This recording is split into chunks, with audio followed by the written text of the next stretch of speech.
কি করে তোমরা এক্সেলে দুটো কলামের ডাটাকে মেলাবে? তো যদি ডাটা অনেক কম থাকে তাহলে তো এরম ভাবে চোখে দেখে আস্তে আস্তে মেলালে মিলানো যাবে।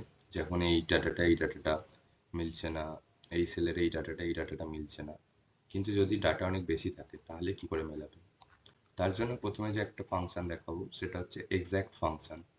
তার জন্য প্রথমে ইকুয়াল টু, তারপরে এক্সাক্ট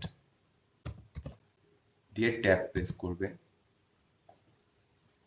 তারপরে এই সেলটা সিলেক্ট করবে, কমা, এই সেলটা সিলেক্ট করবে, তারপর ব্র্যাকেট ক্লোজ করবে, করলে এন্টার দিলে যদি ডাটা মিলে যায় তাহলে ট্রু দেখাবে।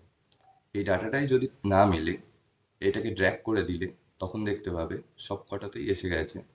যেমন ট্রু ট্রু ট্রু ট্রু, এখানে ফলস। এখানে ফলস কেন? কারণ এখানে TS2025, এখানে TS10 আছে, তাই জন্য ফলস। দেখবে যেগুলো যেগুলো ফলস আছে ওই ডাটাগুলো কোথাও না কোথাও অমিল আছে, আর যেগুলো ট্রু আছে সেগুলো মিলে যাচ্ছে।